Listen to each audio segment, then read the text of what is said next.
मेरी पत्नी अपराजिता यानी अप्पू, उसे वापस लाया जाना चाहिए।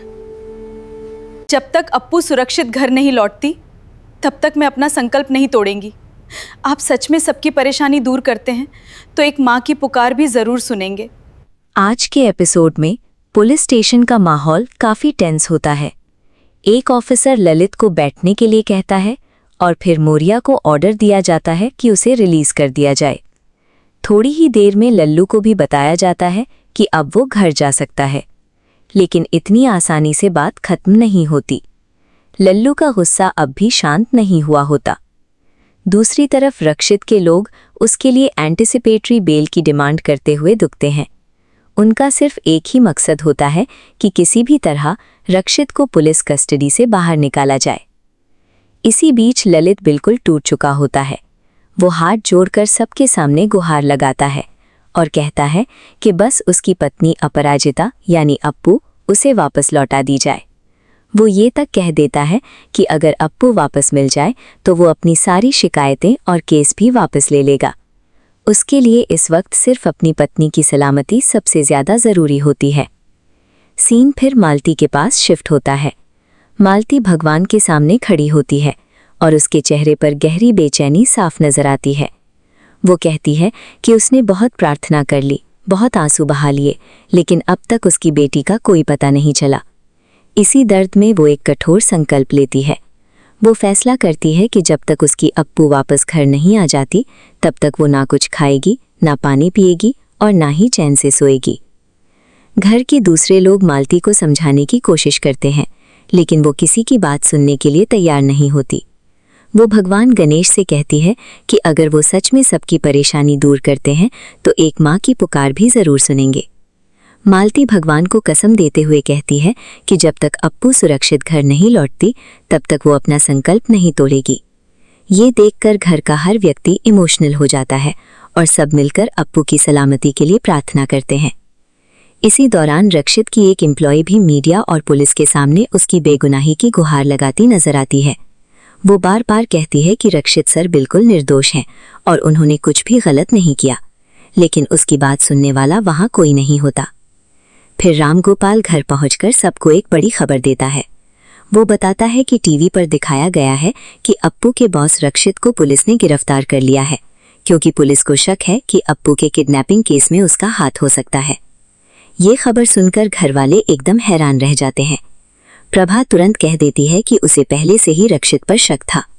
उसका मानना होता है कि असली गलती रक्षित की है और बेकार में उनके दामाद ललित को फंसाया गया था। इतना ही नहीं, वो गुस्से और डर में ये भी बोल देती है कि पता नहीं रक्षित ने अप्पू के साथ क्या किया होगा। ये सुनकर घर के दूसरे लोग उसे चुप करा देते हैं और कहते हैं कि बिना किसी सबूत के इतनी बड़ी बात नहीं कहनी चाहिए। पुलिस स्टेशन में वापस ललित और रक्षित आमने सामने आ जाते हैं। ललित का गुस्सा फिर से फूट पड़ता है। वो रक्षित पर सीधा आरोप लगाता है कि अप्पू की गुमशुदगी के पीछे वही है। पुलिस उसे शांत रहने को कहती है, लेकिन ललित किसी की बात नहीं मानता। वो रक्षित के पास जाकर उससे जोर से पूछता है कि अप्पू कहाँ है और उसे तुरंत सच बताना होगा। रक्षित इस इल्जाम को पूरी तरह झूठा बताता है। वो कहता है कि उसके पास अप्पू को नुकसान पहुंचाने की कोई वजह ही नहीं है। इसी बीच ललित की माँ भी पुलिस स्टेशन पहुंच जाती है और पुलिस पर ही सवाल उठाती है। वो कहती है कि पुलिस उनके बेटे को मार रही है, जबकि असली शख्स के साथ इज्जत से पेश आ रही है। इंस्पेक्टर उन्हें चुप रहने के लिए कहता है और पुलिस स्टेशन में हंगामा न करने की चेतावनी देता है, लेकिन ललित फिर भी रुकता नहीं। वो बार बार कहता है कि रक्षित ने ही अपराजिता को गायब किया है। तब इंस्पेक्टर रक्षित से पूछता है कि किडनैपिंग से पहले वो अप्पू के साथ क्या कर रहा था। रक्षित शांत रहकर पूरा सच बताता है। वो कहता है कि कोर्ट में ललित के व्यवहार के बाद अप्पू कंपनी से रिजाइन करना चाहती थी और वो सिर्फ उसे समझा रहा था कि इतनी जल्दी फैसला ना ले। उसका कहना होता है कि उसने अप्पू पर कोई दबाव नहीं बनाया था, लेकिन ललित इसी बात को अपने पक्ष में इस्तेमाल करता है। वो कहता है कि अप्पू ने जब रक्षित को मना किया और कंपनी छोड़ने का फैसला लिया तब रक्षित का ईगो हर्ट हो गया। इसी वजह से उसने बदला लेने के लिए अप्पू को किडनैप कर लिया। रक्षित इस बात को पूरी तरह गलत बताता है, लेकिन ललित बार बार इंस्पेक्टर से डिमांड करता है कि रक्षित के घर, गाड़ी और हर जगह की तलाशी ली जाए। उसका मानना होता है कि सच वहीं से सामने आ जाएगा। पुलिस फिलहाल ललित को वहां से हटा देती है, लेकिन उसके आरोप और शक का सिलसिला यहीं खत्म नहीं होता। पुलिस ललित को वहां से हटा देती है, लेकिन उसका गुस्सा बिल्कुल भी कम नहीं होता। जाते जाते भी वो इंस्पेक्टर से बार बार कहता रहता है कि रक्षित के घर, उसकी गाड़ी और उसकी हर चीज की तलाशी ली जाए। उसका पूरा यकीन होता है कि अगर ठीक से इन्वेस्टिगेशन की गई तो अप्पू का सच जरूर सामने आ जाएगा। आखिरकार पुलिस ललित को उसकी मां के साथ पुलिस स्टेशन से बाहर भेज देती है और फिर इंस्पेक्टर अपनी पूरी तवज्जो रक्षित की पूछताछ पर लगाता है। पुलिस स्टेशन के बाहर मीडिया काफी देर से इंतजार कर रही होती है। जैसे ही ललित बाहर आता है, रिपोर्टर्स उससे घेर लेते हैं और उससे पूछते हैं कि वायरल वीडियो के बाद पुलिस ने उसे रिलीज कर दिया है, इस पर वो क्या कहना चाहता है। ललित सबके सामने कहता है कि आज उसे समझ आ गया है कि पैसा कितना भी ताकतवर क्यों ना हो, आम जनता की ताकत उससे भी बड़ी होती है। वो मीडिया और पब्लिक का शुक्रिया अदा करता है और कहता है कि उन्हीं के सपोर्ट की वजह से वो आज आज़ाद है। इसके बाद वो सबसे अपील करता है कि उसकी पत्नी अप्पू को इंसाफ दिलाने के लिए सब लोग उसका साथ देते रहें। ये सब टीवी पर देखकर रक्षित की ऑफिस स्टाफ काफ़ी परेशान हो जाती है। उनमें से एक लड़की बार बार कहती है कि रक्षित सर बिल्कुल निर्दोष है और उनके साथ गलत हो रहा है। वो मीडिया के सामने भी उनकी तरफ से बोलने की कोशिश करती है, लेकिन उसकी बात कोई ध्यान से नहीं सुनता। इस बीच कहीं और बंद जगह पर अप्पू होश में आती है और मदद के लिए जोर जोर से आवाज लगाती है।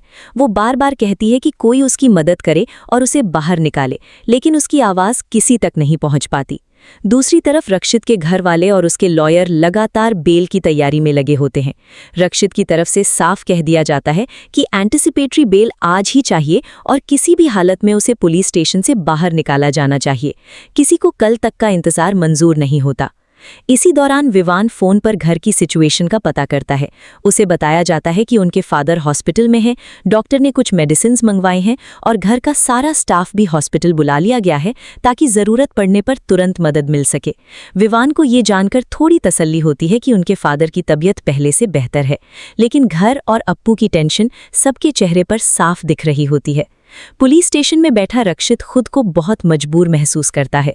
वो कहता है कि एक ही दिन में उसके फादर हॉस्पिटल पहुंच गए, उसकी मां की तबीयत भी ठीक नहीं है और अप्पू भी लापता है। सब कुछ एक साथ हो रहा है और वो कुछ भी नहीं कर पा रहा। उसका भाई उसे हिम्मत देता है और कहता है कि कभी-कभी जिंदगी एक ही दिन में बहुत बड़ी परीक्षा लेती है। अगर रक्षित सच्चा है तो वो इस मुश्किल वक्त से भी बाहर निकल आएगा। लेकिन रक्षित के दिमाग में ललित की बातें बार बार घूमने लगती हैं। उसे याद आता है कि ललित लगातार पुलिस को उसकी गाड़ी और घर की तलाशी लेने के लिए कह रहा था। अचानक रक्षित को कुछ ऐसा याद आता है जिससे उसे शक होने लगता है कि अप्पू शायद उस जगह के आसपास हो सकती है जहां किसी का ध्यान नहीं गया। वो तुरंत फैसला करता है कि उसे किसी भी तरह पुलिस स्टेशन से निकलकर अप्पू तक पहुंचना होगा। इसी वजह से वो इरा को लॉयर के पास भेज देता है ताकि सबका ध्यान बेल की प्रोसेस पर रहे। इरा के जाने के बाद रक्षित धीरे से अपने भाई को बताता है कि उसे अंदाजा हो गया है कि अपराजिता कहाँ हो सकती है। वो कहता है कि अगर ललित उस जगह पहले पहुंच गया तो बहुत देर हो जाएगी, इसलिए उसे तुरंत वहां पहुंचना होगा। उसका भाई हैरान रह जाता है और पूछता है कि पुलिस कस्टडी में होते हुए वो ये सब कैसे करेगा। रक्षित कहता है कि वो लॉकअप में नहीं है और उसके हाथ में हथकड़ी भी नहीं है, बस एक सही मौके की जरूरत है। उधर अप्पू भी हिम्मत नहीं हारना चाहती। वो खुद को संभालते हुए बार बार कहती है कि उसे हिम्मत रखनी होगी क्योंकि रक्षित सर को उसकी जरूरत है। वो फैसला करती है कि चाहे जो हो जाए वो सच सबके सामने लेकर आएगी और रक्षित को बेगुनाह साबित करेगी। इसी उम्मीद के साथ वो फिर से बाहर निकलने की कोशिश शुरू कर देती है।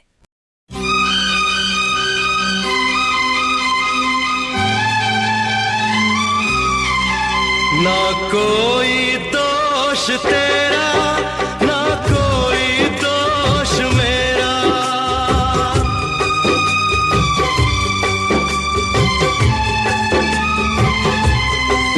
ना कोई दोष तेरा, ना कोई दोष मेरा। हक छीना है मुझसे, हक छीना है मुझसे मेरी तकदीर मेरा। ना कोई दोष तेरा, ना कोई दोष मेरा, ना कोई दोष तेरा, ना कोई दोष मेरा। हक छीना है मुझसे, हक छीना है मुझसे मेरी तकदीर मेरा।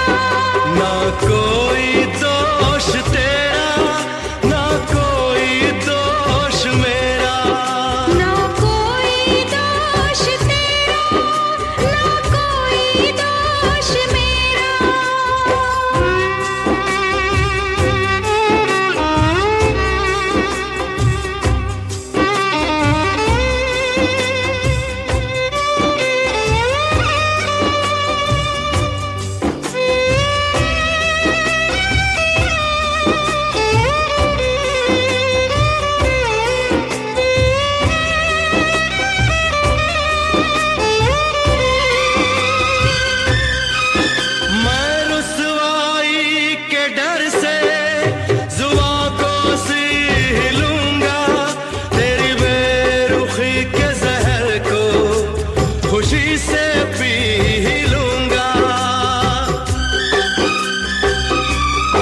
ना कोई दोष तेरा, ना कोई दोष मेरा, ना कोई दोष तेरा, ना कोई दोष मेरा।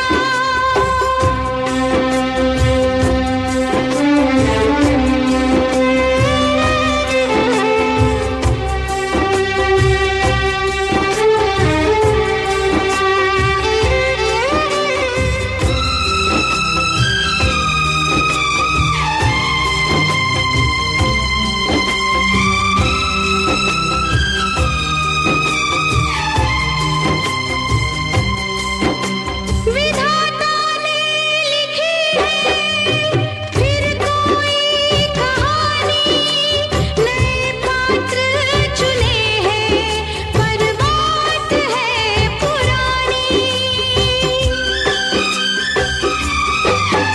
विधाता ने लिखी है फिर कोई कहानी, नए पात्र चुने हैं पर बात है पुरानी।